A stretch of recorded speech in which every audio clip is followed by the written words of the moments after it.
Secret conclave to elect the new pope, when it starts and how long it could take, and what we know already tonight. James Longman standing by at the Vatican. Back here in the U.S., the historic church destroyed by fire. The church with strong ties to the civil rights movement and to Dr. Martin Luther King Jr. Tonight, from ABC News World Headquarters in New York, this is World News Tonight with David Muir. Good evening. We are back from the Vatican tonight, and we thank you. I know many of you tuned in over the weekend, and it's great to start another week with all of you at home. We do begin tonight with this serious threat. The tornado watch is up at this hour. Multiple states and several major cities on alert tonight. It's all part of the dangerous system. 60 million Americans on alert, stretching from Texas all the way up to the Northeast. Tonight, the severe threat across the upper Midwest, then shifting east tomorrow. The greatest threat from Cincinnati to Pittsburgh to upstate New York. This same system spawning multiple tornadoes in the plains, this one in Hyannis, Nebraska, powerful enough to derail this massive train nearby. ABC Chief Meteorologist Ginger Zee tracking it all. She's live in Minnesota tonight. She's south of Minneapolis. And Ginger, what are you most concerned about tonight? Most concerned about this tornado-warned storm that's about 35 miles to my north, David, because it is pointed at Interstate 35. In the next half hour, it'll be crossing that interstate as so many people are hitting the road at the end of their day. Now, that's just one of the many issues in this ugly line. We just seconds ago got a severe thunderstorm warning, but we're all from Rice Lake and Eau Claire, Wisconsin, back down through Des Moines into Topeka, Kansas, in a tornado watch for the next couple of hours, really till 11 p.m. tonight. Oklahoma City down to San Angelo. Also, this is a really wide-ranging system, so I wanted to time it out for you. The next few hours are the worst of it, in southeastern Minnesota at least, and then it moves into western Wisconsin. See how it gets to La Crosse? We stop the clock there 10, 11 p.m., but not until 1 a.m. does Green Bay, Wisconsin start to see these damaging winds come through, and you could have embedded tornadoes throughout the night, so well after the sun goes down.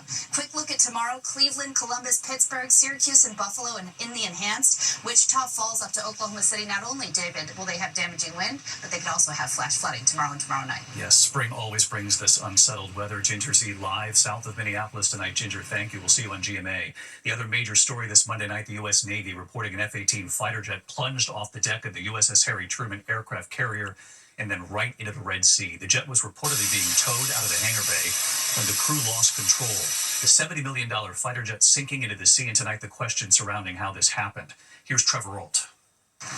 Tonight, the stunning fall from an aircraft carrier, a $70 million fighter jet going overboard in the Red Sea, crew members jumping to safety.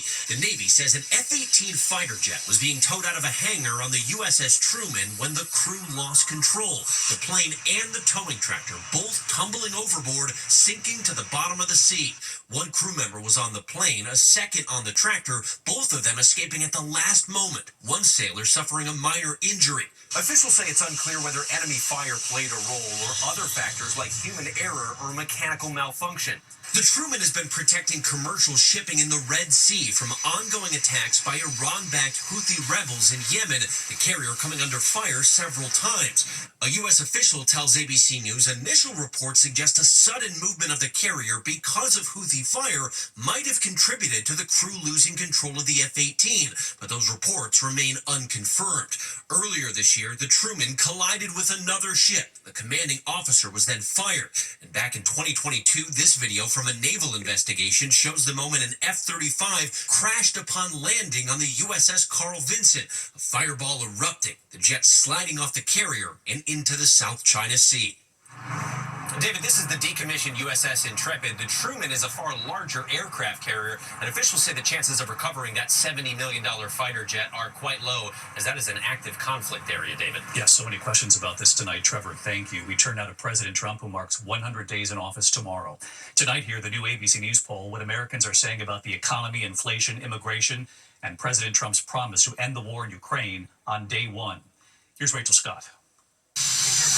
Tonight, on the eve of marking his first 100 days in office, President Trump facing the reality that while he was elected in large part because of the economy and inflation, starting on day one, we will end inflation, and we will make America affordable again. He has now presided over the worst first 100 days in the stock market since Richard Nixon. Tonight, the new ABC News Washington Post Ipsos poll on the first 100 days shows the president's approval rating is 39%, the lowest 100-day approval rating of any president in 80 years. 72% say that his economic policies will likely cause a recession in short term. 73% say the economy is in bad shape. And 53% say it's gotten worse since he took office. President Trump's tariffs leading to global uncertainty, and his 145% tariffs on China remain in place. The president says he has a good relationship with President Xi of China, but that he hasn't reached out to him. Instead, telling Time, Xi has personally reached out to him, something China denies. I asked the president, when did you talk? You said that you have spoken to President Xi. When did that happen? China says it hasn't happened. I spoke to him numerous times. Other reporters pressing too. Have you spoken to him since the tariffs? When did you last? I don't want to comment on that, but I've spoken to him many times. But China today once again insisting that hasn't happened. Today, a spokesperson saying, as far as I know, there have not been any calls between the two presidents recently. Adding, let me make it clear one more time that China and the U.S. are not engaged in any consultation or negotiations on tariffs, after already warning the United States should not confuse the public. On immigration, the other major issue in the November election, President Trump getting his highest marks, but they come with new questions tonight. 46% of Americans approve of his immigration policies, but 48% say his actions deporting undocumented migrants have gone too far. Tonight, the White House defending how they've handled mass deportations after 3 children who are U.S. citizens, ages 2, 4, and 7, were deported to Honduras, along with their mothers after routine checks by ICE. The president's border czar, Tom Homan, claiming the presidents were given a choice. What we did is remove children with their mothers who requested the children depart with them. This was a parental decision. Parenting 101. Having a U.S. citizen child does not make you immune from our law. The ACLU says the 4-year-old suffers from a rare form of cancer. On the 2-year-old sent to Honduras, a federal judge appointed by Trump, saying he has a strong suspicion the administration deported the 2-year-old, whose mother is currently pregnant, with no meaningful process. And the ACLU claiming the parents were never given a choice, that the parents did not have the opportunity to coordinate with caretakers or legal representatives. In a new interview with The Atlantic, the president was asked what would happen if the administration accidentally deported the wrong person or an American citizen. The president saying, quote, let me tell you that nothing will ever be perfect in this world. And on Russia's invasion of Ukraine, the promise from candidate Trump. Before I even arrive at the Oval Office, I will have the disastrous war between Russia and Ukraine settled. It will be settled. It will take me no longer than 1 day.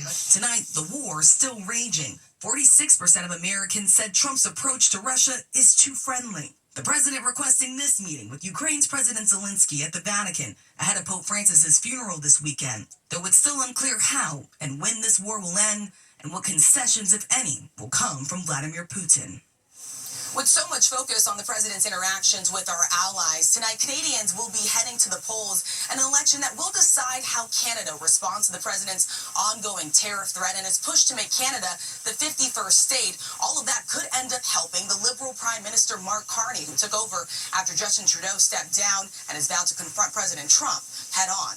David. Yeah, a lot of eyes on that Canadian election tonight. Rachel Scott, thank you. And tomorrow night, a lot of eyes right here. The ABC News exclusive, our senior national correspondent Terry Moran with the exclusive interview with the president on his 100th day in office. The first look at the interview in the Oval Office tomorrow night right here on World News. And then the full interview in a primetime special, 8 p.m. Eastern tomorrow night. Of course, right here on ABC.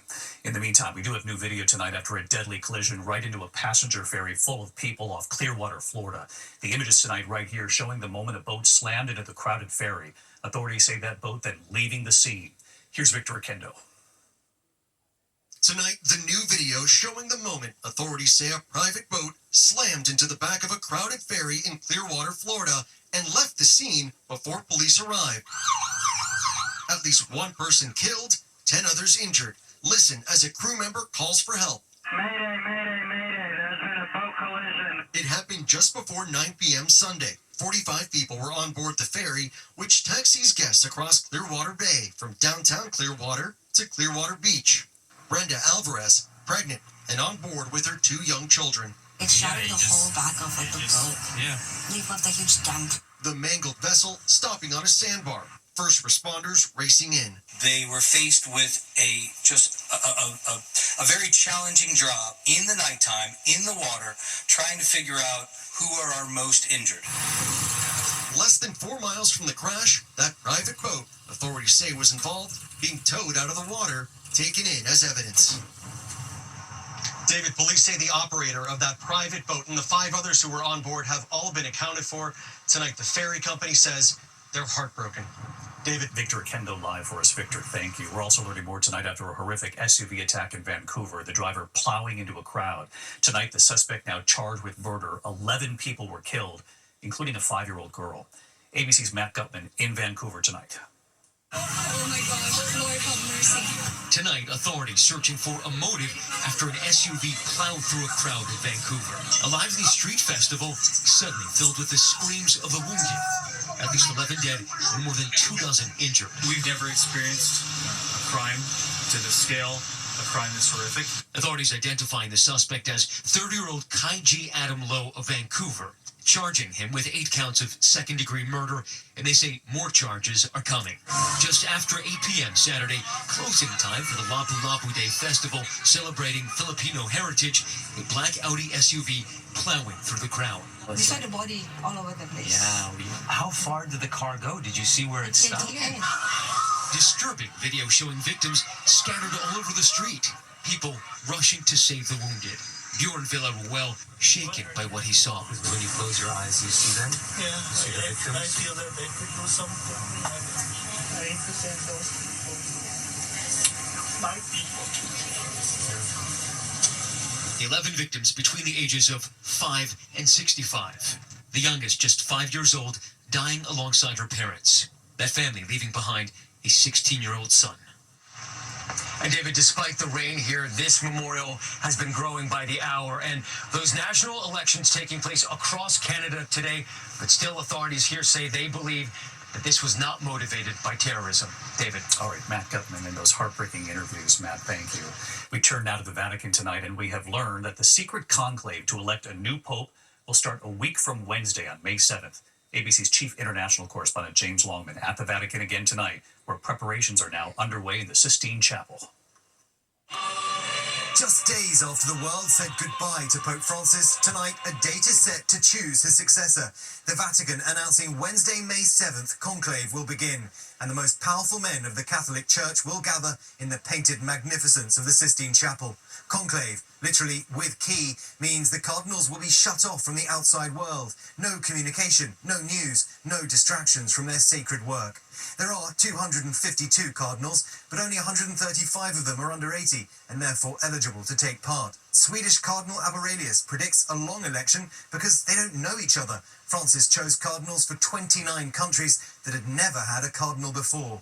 The oldest eligible is Spain's Carlos Osorio Sierra. He turns 80 in mid-May and told reporters he had already decided who he'd select.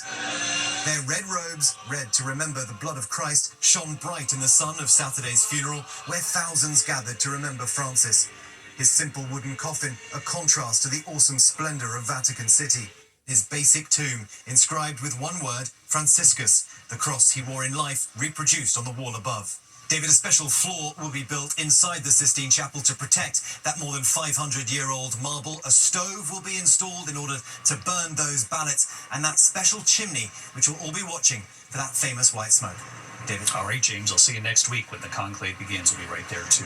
Also from Europe tonight, the massive blackout causing chaos in Spain, Portugal, and parts of southern France. Traffic jams when the lights went out, people rescued from elevators and buildings, commuters evacuated from halted trains, travelers stuck at the airports. The cause of the outage is still under investigation tonight. Also, American tennis star Coco Gauff, look at this, she was being interviewed when the power went out. She shared video then in a darkened locker room right after.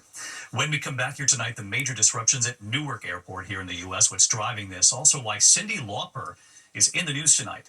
And then the images tonight, the historic church destroyed by fire with strong ties to the civil rights movement and to Dr. Martin Luther King Jr. in a moment here. Tonight, major disruptions being reported at Newark Airport. The FAA is pointing to telecommunications and equipment issues at the Philadelphia Air Traffic Control Center. That facility guides aircraft in and out of Newark. The issue is resolved after several hours, but leaving a backlog of flight delays. Tonight, a fire destroying an historic church in Memphis, Tennessee. The fire inside the 130-year-old Claiborne Temple, the church associated with Dr. Martin Luther King Jr. and the civil rights movement. Authorities say it's too early to speculate on a cause. When we come back tonight, Cyndi Lauper, Chubby Checker, Joe Cocker, all making news at this hour, and a video just released by Beyonce. It all starts tonight. The new inductees into the Rock and Roll Hall of Fame, Cyndi Lauper leading the class of 2025. Takes you back. Hit songs including Girls Just Want to Have Fun, True Colors, Time After Time. She says she's humbled tonight. Among the other inductees, Bad Company, Chubby Checker, Joe Cocker, Outkast, Soundgarden, The White Stripes, Salt and Pepper, and Warren Zevon. When we come back here tonight, Disney and 45 years of helping to make wishes come true. Let's keep it going. Tonight here, Make-A-Wish has been making wishes come true for 45 years, and Disney, ABC's parent company, has been helping to grant some of those wishes right from the start. And this year, Disney with a week of wishes for the children so deserving. Here's Will Reeve. Justice Brown's wish is coming true. You're the wish queen. The ebullient 6-year-old recovering from a removed brain tumor, receiving the royal treatment with her family. We have a couple dresses to choose from, okay? In partnership with the Make-A-Wish Foundation, the cast members at Disneyland in Anaheim, California are making Justice's wish come true. To become a Disney princess here at the Bibbidi Bobbidi Boutique. I'm gonna put this princess cape on you as well, okay? Protect that pretty dress of yours. Mom, it smells good. It smells good. Perfect. Next up, a photo shoot with her 3-year-old sister, Maria. Later, the pair meeting up with Tangled's Rapunzel and Flynn Rider. The day culminating with a play for all of Disney's royalty to enjoy. Justice is now a part of the storied legacy of partnership between the Make-A-Wish Foundation and Disney. No one else has such a powerful connection with children and families, which is why we take this privilege and responsibility so seriously with Make-A-Wish. It all started in 1980 with 7-year-old Frank Bopsy Salazar, diagnosed with leukemia. Bopsy becoming the first official Make-A-Wish kid, requesting a trip to Disneyland. And that was just the beginning. A Disney wish is granted every hour of every day, and we take pride in being the largest wish granter in the world. For Justice's mother, Kelly Jackson, this experience is one the family will cherish forever. This is just a dream come true. It's a dream come true. A wish granted every hour of every day from Disney. To learn how you can become a wish maker for Make-A-Wish, visit wish.org/Disney. For the record,